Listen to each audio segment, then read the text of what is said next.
doy la bienvenida a esta sección del seminario sobre cápsulas de audio.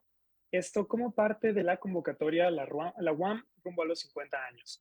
En en esta pequeña subsección, vamos a estar revisando la subcategoría de cápsulas de audio de la categoría 10, materiales de divulgación de investigaciones de ciencias exactas, ciencias sociales y humanidades. Solamente aquí hacer pequeño hincapié en que esta subcategoría de cápsulas de audio dentro de la categoría 10 es independiente a la otra categoría de audio que no está vinculada con materiales de divulgación. Entonces son dos categorías en el mapa completo que pueden tratar cápsulas de audio. De entrada, para todas las subcategorías de la categoría 10, todo material deberá basarse en investigaciones realizadas en la UAM, aprobadas por un comité, consejo, jurado o haber sido dictaminadas favorablemente para su publicación. Para esto, digamos que hay muchos lugares dentro de la estructura de UAM donde pueden consultar estas investigaciones. Está, por ejemplo, ahí la Dirección de Apoyo a la Investigación, que tiene una subsección en su página web, que es investigación.uam.mx, donde aparecen, por ejemplo, todas las revistas que edita la UAM. Ahí van a encontrar muchas investigaciones, muchos artículos sobre diversas temáticas, entre otras salidas. Para esta investigación que ustedes elijan, para estas investigaciones, deberán adjuntar un documento probatorio en donde señalen la fuente original de la investigación y ser de la autoría de las personas que conforman el equipo.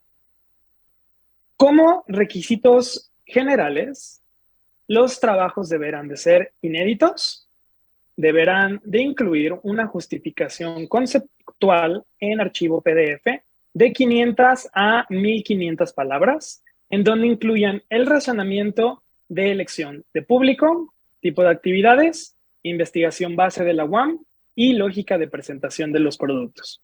También deberán presentar una justificación técnica en formato PDF de hasta 5 cuartillas, en donde aparezca la justificación de las decisiones que tomen con respecto a elementos gráficos, la redacción, la demografía y elementos sonoros que decidan incluir. Estos textos deberán de aparecer a 12 puntos con márgenes de 3 centímetros en los laterales, 2.5 en el superior e inferior y un interlineado de 1.5 puntos. Todos los trabajos que se presentan para la categoría, para la convocatoria en general, rumbo a los 50 años, deberán de ser en equipo de al menos 2 integrantes. Ya entrando en materia de especificaciones técnicas de las cápsulas de audio, tenemos las siguientes. Tendrán que tener una duración máxima de 3 minutos. Aquí sí habría que hacer hincapié en que normalmente los materiales de cápsulas, todos estos formatos de audio que vienen en contextos, por ejemplo, radiofónicos, de comunicación en diferentes medios, se cuida mucho los tiempos. Entonces, aquí sí deben de asegurarse que estos audios no excedan los 3 minutos de duración. Deberán de presentarse en formato digital y se ofrecen estas posibilidades: MP3, AIF y WAVE. El formato MP3, por ejemplo, presenta un algoritmo de compresión. Los formatos AIF y WAVE pueden ser formatos que no presentan compresión. En el caso de MP3, se recomienda manejar un bitraje de 320, pero pues se deja también un poco a su consideración. En el caso de WAVE, se recomienda utilizar 16 bits a 44.1 kilohertz. Estas son cuestiones, digamos, más técnicas, pero en general sí presentan audios a 24 bits o, por ejemplo, a 44.8 kilohertz. También pueden entrar en la categoría. La recomendación de los 16 bits y 44.1 kilohertz van un poco a qué es el estándar, primero de almacenamiento, por ejemplo, para discos compactos, y que además también nos van a garantizar hasta cierto punto el tamaño, porque el peso máximo de estos archivos deberá de ser de 300 megabytes. Por ahí hice la conversión En el caso de, por ejemplo, un archivo WAVE de 3 minutos, manejado a 16 bits y 44.1 kilohertz, pesa alrededor de 32 megas. Entonces, se pueden dar ahí una idea de hacia dónde podrían dirigir esto. Obviamente, si utilizan formatos como el MP3, en caso de que decidan presentar un número mayor de cápsulas, quizás será uno de los formatos a los que deban de irse. Pero pensando en las 5 cápsulas en formato WAVE, pues van a tener más o menos unos 150, 160 megabytes. Ahí, digamos, un buen rango todavía para el límite. Y deberán de presentar, además, mínimo 5 cápsulas por grupo. ¿Ok? Entonces, estas son las especificaciones técnicas antes de entrar a contenidos, antes de entrar a las estructuras, a cualquier otra cosa. Estas serían los criterios técnicos que se van a revisar. Ya un poco más dirigiéndonos hacia las mejores prácticas en la elaboración de estas cápsulas de audio, vamos a revisar algunos formatos, algunas categorías, subcategorías, y de aquí pues, voy a compartir algunas ideas que les podrían funcionar para a la hora de elaborar estos materiales. Primero, la originalidad, que digamos es un concepto complicado. Sí podríamos considerar que incluso es subjetivo, pero hay algunas ideas que nos pueden ayudar a dirigir nuestros materiales hacia esto. Primero, buscar recursos novedosos. Obviamente, para conocer qué es un recurso novedoso, hay que conocer un poco qué es lo que se está haciendo en el medio, cuáles son los recursos que normalmente se utilizan.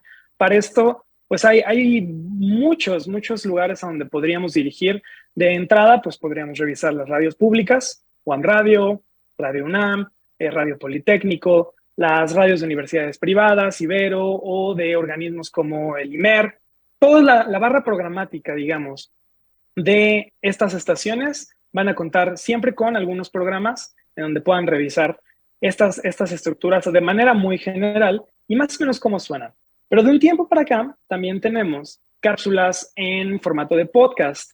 Hay diferentes podcasts que se dedican un poquito a la divulgación, a la comunicación, del conocimiento. Y ahí ustedes pueden darse una idea de cuál es el estatus, ¿no? El estado del arte de estos materiales y qué elementos pueden implementar. Aquí yo pongo este punto de las estructuras flexibles. Digamos, podemos considerar que la estructura general podría ser, la estructura narrativa general clásica es tu presentación, el desarrollo y la conclusión. Eso puede funcionar, es una estructura narrativa clara, pero que puede permitirse, digamos, algunos brincos, algunos elementos adicionales. Utilizar una variedad de elementos sonoros, porque, por ejemplo, un programa rígido podría ser un programa en donde hay una voz que está hablando siempre en el mismo tono, que no cambia la inflexión, que tal vez no tiene música, que no incluye efectos adicionales, y todo esto al final se empieza a sumar y no ayuda a comunicar el mensaje. Puedes llegar a aburrir a tu audiencia. Entonces, recomendamos, por ejemplo, utilizar más de una voz, puede ser un elemento que le dé frescura, utilizar fondos musicales. Más adelante vamos a profundizar un poquitín con esto. Efectos sonoros que pueden ser desde efectos muy sencillos, como una campana, como puede ser una ráfaga de viento, un trueno. Va a depender mucho también de la temática, del contenido que estemos comunicando. Y cortinillas. Aquí, esto de las cortinillas, digamos, en el lenguaje radiofónico, en el lenguaje audiovisual, se refiere a elementos, digamos, fragmentos de audio que pueden ser musicales y que nos van a dar entrada o que nos van a dar pie a una sección, que van a iniciar un contenido, que van a cerrar un contenido. Con estas cortinillas, con estos elementos sonoros, con estos fondos musicales, sugerimos mantener una identidad. Y esto va a estar dado también por la temática y por el mensaje y la manera en la que quieran proyectarlo. Digamos, si el concepto se presta, podríamos tener una cortinilla, digamos, de un estilo musical y una base o fondo musical de otro estilo y unos elementos de otro estilo, pero generalmente es recomendable buscar unicidad. Si vamos a usar, por ejemplo, música del género jazz para iniciar el programa, pues tendría cierta lógica que nuestra base musical también tuviera esta base del jazz o esta influencia del jazz. Quizás si el programa no es de variedades como tal o no vamos a analizar diferentes elementos de una temática, pues no tiene caso utilizar también diferentes elementos porque podemos confundir a la audiencia. También aquí podemos jugar un poco con la narrativa, quizás presentar el resultado primero y luego desglosar cómo es que se llegó a este resultado. Y también utilizar recursos de otros medios, por ejemplo, recursos cinematográficos, recursos televisivos. ¿Por qué no incluir, por ejemplo, una entrevista? ¿Por qué no incluir la opinión de una persona sobre el tema? Tal vez incluir paisaje sonoro. Hay muchísimos elementos que pueden ayudar a que este discurso sea mucho más rico en ese sentido. Por último, también, y es un modelo que se ha utilizado sobre todo de unos años para acá y que ha sido muy exitoso y con el que pueden experimentar, es contar una historia. No solamente presentar, hola, mi nombre es tal y voy a hablarles de la investigación tal. Bueno, el marco teórico, eso, digamos, ya está muy escuchado. No sé si precisamente es lo más atractivo, pero ¿por qué no contar una historia, no? Estás hablando de cómo se descubre determinado microorganismo que descompone plásticos y los convierte en proteína para que otros organismos, no lo sé, ¿no? Puedes contarme una historia, ¿no? En el lago de Xochimilco vivía una bacteria que de repente no sabía qué comer. Estoy inventando, pero eso es lo que voy. Normalmente estas estructuras narrativas pueden captar un poco más la atención del público porque vamos a, digamos, por naturaleza queremos saber, queremos llegar a una conclusión de una pequeña historia. Entonces, son algunos elementos que podrían abonar a este elemento de la originalidad. Ahora, algo clave que además mencionamos al inicio como una justificación formal de la manera en la que vamos a presentar nuestros materiales de audio es la justificación de la audiencia o el público objetivo. Esto yo creo que es de las primeras cosas que tendríamos que definir, porque a partir de esta definición podemos tomar ciertas decisiones a la hora de producir. El público objetivo es básicamente a quién le queremos hablar, a quién le queremos comunicar. No existe, digamos, el público general, la audiencia general, para todas las audiencias, porque siempre podemos adaptar y personalizar los contenidos para que puedan ser más efectivos, para que lleguen mejor a ciertas audiencias. No vamos a usar, por ejemplo, el mismo lenguaje si le hablamos a una audiencia infantil o a una audiencia adulta. Y también dentro de estas audiencias podemos segmentar y personalizar tanto como queramos, pero al menos tener esta idea clave de cuál es más o menos el público objetivo. Por ejemplo, en este caso, la comunidad universitaria. ¿Qué comunidad universitaria? ¿Nos estamos dirigiendo a estudiantes? ¿Estamos dirigiéndonos a docentes? ¿Cuál es más o menos ese rango de edad? Porque probablemente, dependiendo de ese público, queramos evitar utilizar ciertos tecnicismos.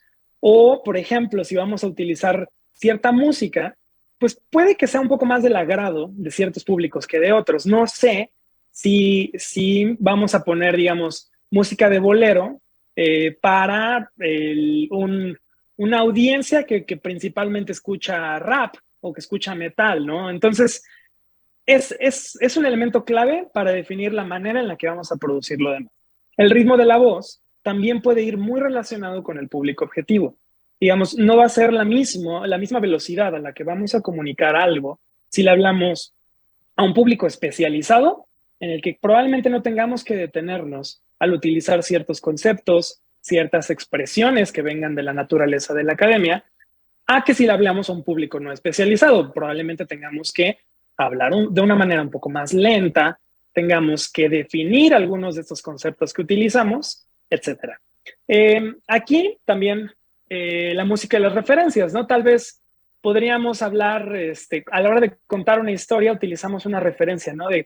Como el Quijote de la Mancha. Probablemente el Quijote es una referencia que muchos rangos pueden ubicar, ¿no? Pero no sé si va a ser lo mismo que utilicemos, por ejemplo, como referencia un personaje de TikTok, un personaje de la película más reciente que tal vez ciertas audiencias que ya tienen su nicho no van a conocer. Entonces, hay que tomar todo eso en cuenta. Aquí quería hacer también un comentario sobre la música y audios externos.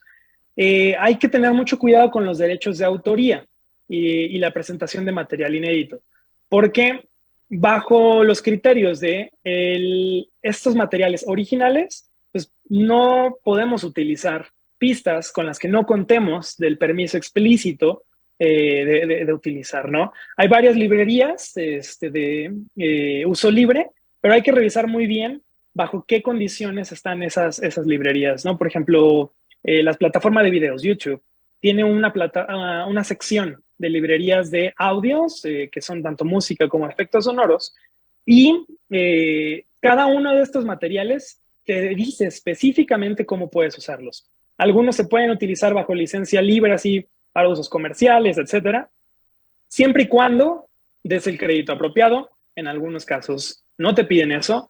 La BBC, por ejemplo, de Inglaterra, también tiene una librería que puedes utilizar. Hay muchísimas, pero hay que tomar muy en cuenta esta parte, que ese material podamos utilizarlo, que tengamos esta certeza de que contamos con los derechos de uso. Ya pasando a la producción, una vez que tenemos definido esto, podemos pasar, antes incluso de la voz, pero va muy de la mano, es muy recomendable armar un guión, porque ese guión primero nos va a dar una idea de cuánto texto, cuánta duración va a tener nuestro contenido. Hay por ahí ciertas equivalencias, ¿no? De que, por ejemplo, un guión a 12 puntos, doble espacio, equivale a 1 minuto 20, cuestiones del estilo. Entonces, ustedes tenemos la ventaja de los tiempos de producción, de que ustedes pueden hacer pruebas, pueden tomar el tiempo, pero escribir el guión va a ser siempre mucho mejor que solamente abrir el micrófono y empezar a hablar, porque podemos estructurar un poco mejor lo que vamos a decir. Y también va a influir, por ejemplo, en la manera en la que enunciamos. No es lo mismo leer, por ejemplo, un párrafo de corrido que leer un párrafo y mantener los espacios que nos marcan, digamos, los signos de puntuación naturales, la coma, el punto y seguido, los dos puntos. E incluso de manera adicional, podemos marcar o enfatizar ciertas palabras, ¿no? Lo hacemos todo el tiempo en el discurso hablado, y a la hora de escribir y pasar ese escrito, digamos, a una interpretación vocal, no siempre tenemos esto muy consciente, pero es una de las alternativas, ¿no? Entonces, si vamos a hablar una oración sobre tal bacteria, sobre tal descubrimiento, y hay una palabra ahí que es clave, pues podemos mencionar la palabra, generar, digamos, una expectativa con un silencio muy corto, mencionar la palabra y cerrar. Es lo que acabo de hacer un poco ahorita a la hora de explicar, ¿no? Entonces, también como consideraciones adicionales, pueden hacer calentamiento. Hay muchas formas de calentar la voz, digamos, la práctica vocal, tanto del doblaje como la locución y como otras maneras, que pueden ser, por ejemplo, el canto, el teatro, pues tienen toda una secuencia de preparación. No es algo que se pueda aprender de la noche a la mañana, pero pues podemos llevar a cabo algunos ejercicios para relajar los músculos, por ejemplo, de gesticulación. Hay por ahí un ejercicio que a veces ya está un poco quemado, pero la verdad es que sí puede funcionar porque al menos nos hace más conscientes de la manera en la que hablamos, que es poner un lápiz, ¿no? Pones un lápiz entre los dientes y lees tu texto. Y el objetivo es que lo lees de manera que articulas para que se pueda entender perfectamente lo que estás diciendo, aún teniendo el lápiz en la boca. Una vez que te quitas el lápiz, después de hacer esto un par de ocasiones y de estar más o menos conforme, ¿no?, con el resultado, se van a dar cuenta que, por ejemplo, se es más consciente con la manera en la que se articula, y esto puede llevar a un resultado positivo. También la hidratación es clave. No va a ser lo mismo que grabemos, por ejemplo, una vez que nos acabamos de despertar, que tal vez dormimos mal, que tenemos la garganta reseca, a que, por ejemplo, al final del día, donde también ya pudiera estar cansada nuestra voz, tal vez, no sé, trabajamos en aulas y estuvimos utilizando la voz todo el día, no va a ser lo mismo. Entonces, ahí sí se recomienda poner una fecha, un día, un momento específico y preparar para este momento. Mantenerse con una hidratación adecuada puede ayudar bastante. Hay que tomar en cuenta que ciertos líquidos, y aquí ya puede ir un poco de persona a persona, pero hay ciertos líquidos que también pueden irritar un poco la garganta, como puede ser el café, el agua de Jamaica, los refrescos. Entonces, ahí como siempre el agua, temperatura ambiente, probablemente sea lo mejor. Están por ahí ya también los remedios caseros, ¿no? Que el tecito de limón con miel y propóleo puede ser, pero normalmente tampoco se recomiendan tanto porque ciertas temperaturas, ciertas sustancias, como podría ser la miel, también pueden generar mucosa adicional en nuestro aparato fonador y no necesariamente queremos eso tampoco. Entonces, es encontrar un poquito el balance, pero el agua normal, simple, siempre funciona. Y por último, la respiración. Les digo, esto puede ir muy de la mano con el guión. Ustedes pueden marcar, por ejemplo, pequeños apóstrofes, es lo que normalmente he visto, en los momentos en los que hay que respirar. Si hay una frase que es muy larga y se están dando cuenta que a la hora de grabar se les está acabando la respiración, pues bueno, pueden analizar para ser muy consciente de esa pausa, porque luego sobre la marcha acabamos haciendo la pausa, quién sabe dónde, porque necesitábamos respirar y ya no sabemos ni cómo quedó estructurada la oración. Entonces, tienen detectado el párrafo gigantesco, podemos analizar si es que podemos darle cierta puntuación para darle un ritmo, y si aún con eso hay fragmentos que nos cuestan trabajo, podemos marcar esos silencios. Ya como un segundo momento, se puede arreglar en post, ¿no? Como se suele decir, tal vez podamos grabar dos tomas, en la que en una toma nos concentramos en la primera parte y después retomamos, ¿no? No es necesariamente lo más recomendable, pero puede ser una opción. De cualquier forma, lo que sí puede ser recomendable es hacer más de una toma. Y tal vez a partir de estas tomas podemos definir, me gustó cómo dije esta oración, me gustó un poquito más cómo quedó este segundo párrafo y podemos jugar con eso. Pasando a la calidad como tal. Y aquí es importante, me gustaría a mí sí hacer muy explícito, que no se necesita el micrófono más caro, ni el estudio más lujoso, ni el espacio mejor acondicionado. En muchas ocasiones tenemos ya los dispositivos que son perfectamente capaces de generar contenidos de calidad. Siempre, digamos, la base de nuestro discurso, nuestro guión, nuestra interpretación, nuestra estructura va a valer un poco más que estemos utilizando el micrófono más caro del mundo. Aún así, dentro de esos dispositivos que tenemos a la mano, también podemos usar ciertas recomendaciones, ¿no? Y hay un dispositivo que casi todo el mundo o muchas personas podemos tener acceso a él, que es el teléfono. Nuestros celulares tienen micrófonos que si bien hace algunos años no eran precisamente los mejores, y tampoco es que ahora sean lo mejor de lo mejor, pero son opciones muy viables, siempre y cuando cuidemos algunos elementos. En el sentido de, por ejemplo, un espacio adecuado. No me voy a ir, por ejemplo, a grabar ahí a la mitad de la plancha del Zócalo. O bueno, tal vez sí, si es lo que quiero al final, pues puede ser. Pero si quiero, digamos, un audio limpio, un audio claro, voy a buscar un espacio que tenga, en la medida de lo posible, poco ruido de fondo. Y hay por ahí, muchas veces las personas nos sorprendemos. La primera vez que hacemos una grabación y nos damos cuenta de lo ruidoso que es el mundo, ¿no? Justo el momento en el que empiezas a grabar, te das cuenta que por tu casa pasan aviones, te das cuenta que el ruido de fondo del periférico no se va nunca, que tu refrigerador probablemente era más ruidoso de lo que creías. Pues bueno, es parte también del proceso. Pero vamos a buscar, digamos, un espacio donde en la medida de lo posible no tengamos tanto ruido externo. Adicionalmente, también tenemos el tipo de espacio. Hay una cosa por ahí que le llamamos reverberación, más coloquialmente luego se le llama eco, y es este fenómeno físico en el que ciertas superficies, digamos, por la naturaleza de las ondas físicas del sonido, van a rebotar. El sonido va a rebotar y va, digamos, seguir viajando en ciertos espacios, y esto va a hacer que nos dé esta característica de el eco, de la sensación de espacio, de que, por ejemplo, alguien más está hablando tantito después de que yo estoy hablando, ¿no? De que hay más ahí que el sonido. Normalmente en el lenguaje radiofónico, en el lenguaje sonoro, Como regla, digamos, inicial, se busca un sonido limpio y ya después se puede experimentar con esto.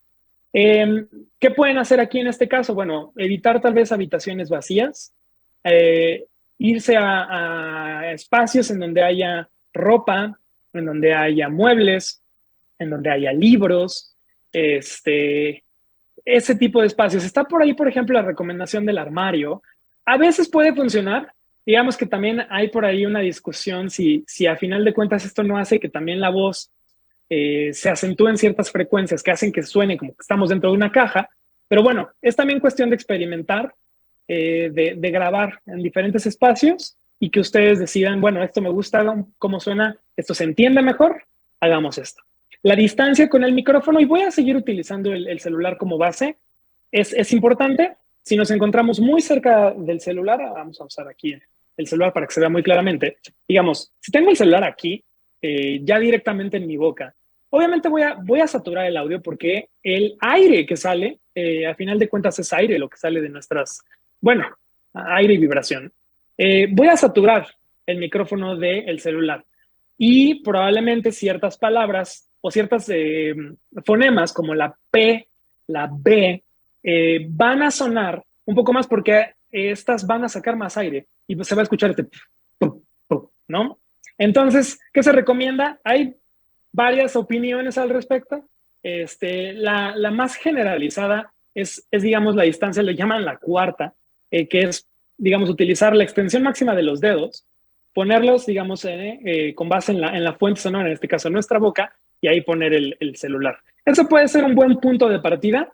Yo creo que se trata también un poco de experimentar sobre ese punto de partida.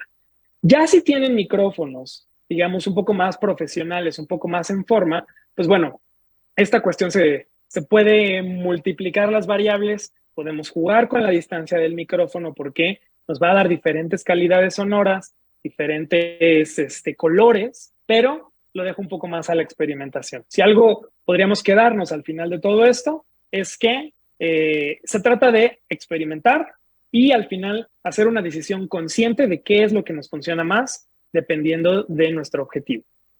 Eh, para grabar con celular, también vale la pena revisar en las configuraciones de grabación que si nos da la opción de cambiar el formato, muchas veces sí nos la dan. Y ahí, pues podríamos buscar, ¿no? Si tenemos la opción de guardar nuestros archivos en formatos WAV, W-A-V, o AIF, A-I-F, probablemente esos formatos nos ayudan un poco más a tener mayor margen a la hora de editar. Por último, digamos, ya teniendo estas grabaciones en forma, ya nos gusta cómo suena. A la hora de hacer el armado de estos productos, vamos a manipular un poco el volumen para que todo pueda escucharse bien. Aquí no necesitamos tampoco programas tan especializados. Si las personas que quieren editar tienen, por ejemplo, computadoras de la marca Apple, casi todo, bueno, prácticamente todas o todos los dispositivos Apple tienen la opción de poder descargar GarageBand y de manera gratuita. Y ese programa tiene básicamente lo que se necesita para hacer cortes sencillos y modificar. En el caso, por ejemplo, de Windows, ya pueden buscar algunas otras alternativas. Está por ahí Audacity, que es software libre. Ese también lo pueden usar en Linux y en Mac, que nos permite hacer también cortes muy sencillos, modificar niveles y hacer la edición como más nos convenga. Incluso los celulares, muchas de las aplicaciones ya tienen esta opción para manipular esos niveles. Ya si nos queremos ir incluso a lo más sencillo y, digamos, accesible en este sentido, podemos utilizar aplicaciones como, por ejemplo, TikTok, que tiene su editor incluido, manejar ahí las voces, manejar ahí los niveles y ya al final exportarlo y quitarle el video, ¿no? Por ejemplo, digamos que opciones hay. Hay otros programas, está Reaper, por ejemplo, que pueden probarlo de manera gratuita por cierto tiempo. Pro Tools, que es, digamos, el producto líder en la industria, tiene una versión gratuita también. Entonces, están esas opciones para poder jugar con los softwares.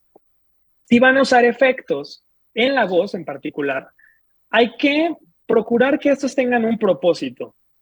Tal vez no vamos a utilizar el efecto solo porque sí, sino porque queremos tal vez resaltar cierta palabra. O digamos que estamos hablando sobre tecnología y queremos que cierta palabra suene como un robot. Bueno, ahí podemos darle una justificación. Y esto también tendría que aparecer en los documentos, ¿no? Que vamos a presentar de manera conjunta. Pero siempre todas estas decisiones sonoras se recomienda que sigan una lógica que viene desde su planteamiento inicial, ¿no? Desde ese público que eligieron, desde esa narrativa que están siguiendo y si esto que están haciendo está abonando o no a esto.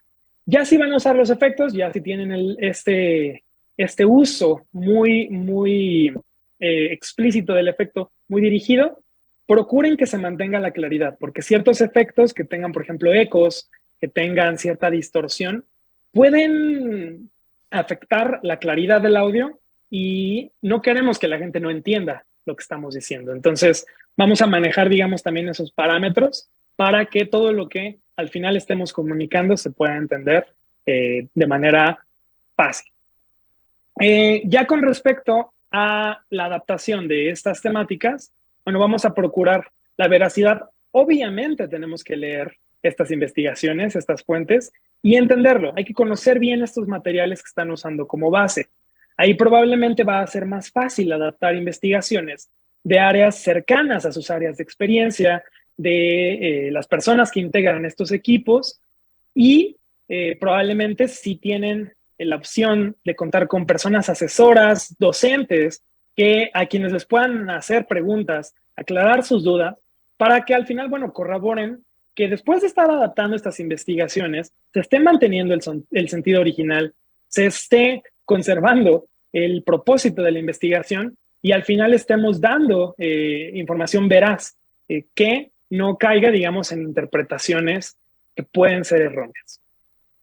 Se recomienda también hacer uso de la interdisciplina. Aquí las personas participantes, por ejemplo, si son de diferentes áreas, si son de diferentes licenciaturas, si tienen diferentes trabajos de investigación, incluso de diferentes divisiones, esto puede aportar mucho a abordar ciertas temáticas desde diferentes ópticas para presentar algo nuevo, ¿no? Probablemente hay algún fenómeno físico que ha sido abordado de tantas maneras a través de los años por parte de la comunidad, digamos, de las ciencias exactas, y una persona que venga de otra área de experiencia, de otra esfera, pueda sacar algo que no se había explorado tanto, ¿no? Y estos aportes, digamos, es también lo que va a dotar al trabajo de algo único, de algo atractivo, de una visión un poco más fresca, ¿no?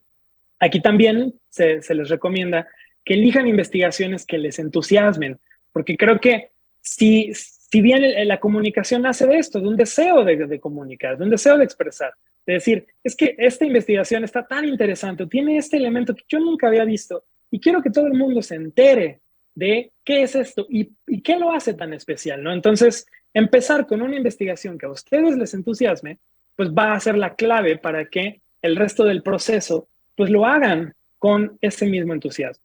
Además de que les entusiasmen, como ya había mencionado antes, pues es recomendable utilizar temas que ustedes comprendan y que puedan asesorarse por cualquier duda que tengan.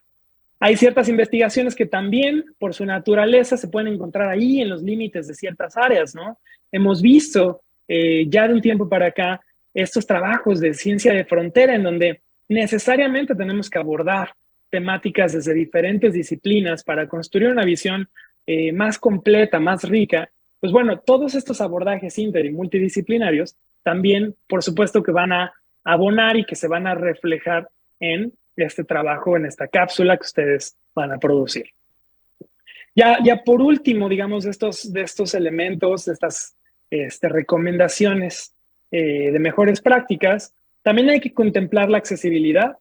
Aquí hay muchísimas herramientas que pueden utilizar. En el caso específico de cápsulas de audio, bueno, acompañarlas de texto, del texto como tal, del guión, de descripciones específicas de los efectos que se están reproduciendo, de la música que está sonando, básicamente adaptar un poco el guión para que cualquier persona en general que no necesariamente vaya a escucharlo, que no pueda escucharlo, que no lo escuche también, pueda saber perfectamente qué es lo que está viendo, ¿no? Son como ponerle subtítulos, básicamente, a los elementos de nuestra cápsula de audio. Hay otras herramientas que pueden ser, por ejemplo, el video, que puede ser, por ejemplo, imágenes, lenguas de señas, interpretación simultánea, etcétera, ¿no? Aquí hay mucho hacia dónde se puede ir y pues conviene hacer también una búsqueda de qué se está haciendo, ¿no? Por ejemplo, en UAM también hay por ahí un proyecto de radio sorda. Sería interesante que revisaran un poco cuáles han sido esas estrategias que se han utilizado para adaptar estos materiales. Ya para ir cerrando un poco, voy a compartirles una pequeña cápsula que además justo tiene más o menos esta duración, es menor a los 3 minutos en ese sentido, alrededor de la temática de energía térmica. Lleva el título de cómo puedo ayudar en energía térmica para contrarrestar el cambio climático. Y antes de reproducirla, me gustaría que nada más presten atención a la estructura, digamos, esto que ya se mencionó de la cortinilla de entrada que nos explica un poco qué es esto, luego los elementos, la narración de la voz, cómo cambia, digamos, el volumen de la música cuando entra la voz, qué elementos sonoros aparecen y en qué momento. Creo que también eso es muy importante. Aquí en particular van a escuchar los elementos sonoros que van a entrar para complementar ciertas palabras, ciertos elementos. Y también el nivel que existe entre estos, ¿no? Más o menos a qué nivel está la voz, a qué nivel está la música y cuál es esta estructura general. Entonces, vamos a escuchar. Plan de Desarrollo Sostenible ante el Cambio Climático. Universidad Autónoma Metropolitana. ¿Cómo puedo ayudar en energía térmica para contrarrestar el cambio climático? Aunque no lo creas, casi 20 millones de mexicanas y mexicanos aún utilizan leña y carbón diariamente para sus actividades más básicas, principalmente para calentar su agua y hogares, así como cocinar. La mayoría de las y los ciudadanos usa principalmente gas natural y gas licuado, LP, para las mismas actividades. Desafortunadamente, estos combustibles se acabarán en el futuro, además de que producen gases de efecto invernadero. Además, el uso de leña y carbón conlleva otros peligros, tales como la intoxicación por monóxido de carbono y enfermedades pulmonares por su uso prolongado. Por fortuna, México cuenta con un aliado extraordinario: el sol. Al existir altos niveles de radiación solar en el país durante todo el año. En el caso de la cocción de alimentos, se pueden utilizar estufas solares parabólicas u hornos solares. Para calefacción, la arquitectura bioclimática es una buena aliada. Esta arquitectura consiste en aprovechar al máximo la radiación solar mientras se busca que el calor interior y exterior no se escapen a través de las soluciones arquitectónicas. Esto con el objetivo de elevar la temperatura en el interior de los edificios. Por otro lado, el uso de calentadores solares de agua ha demostrado su efectividad con diferentes niveles de radiación solar. Además, para su uso no se necesitan instalaciones especiales. Es por esto que los calentadores solares son cada vez más comunes y baratos en el país. Así, México se puede convertir en una potencia en el uso de energía solar. Cápsula. Dr. Iván Oropesa. Visita cambioclimático.uam.mx. Plan de Desarrollo Sostenible ante el Cambio Climático. Universidad Autónoma Metropolitana. Muy bien, pues más o menos esa es la estructura general de la cápsula. En este ejemplo muy particular, digamos, los efectos sonoros son muy explícitos. Si hablamos de fuego, se escucha el fuego. Si hablamos de un horno, se escucha la campanita del horno. Puede ser tan directo como eso, pero sí creo que sería muy interesante ahí también llevar esto a un segundo plano, ¿no? Llevar esto a algo un poquito más crítico, tal vez hacer uso un poco más del paisaje sonoro y de todos estos otros elementos que ya estuvimos comentando. Entonces, pues ya para cerrar un poquito, ir cerrando con toda esta presentación, recordarles los premios. El primer lugar, el equipo ganador del primer lugar se va a llevar 15,000 pesos en moneda nacional y el segundo lugar se va a llevar 10,000 pesos en moneda nacional. El cierre para la presentación de estas categorías es el 5 de junio de 2023 y todo este registro, todo este proceso, la información sobre los requisitos, digamos, formales, sobre las justificaciones. Un poco de ese resumen lo van a encontrar en cambio.uam.mx. Ahí es también donde van a aplicar para esta categoría o las otras.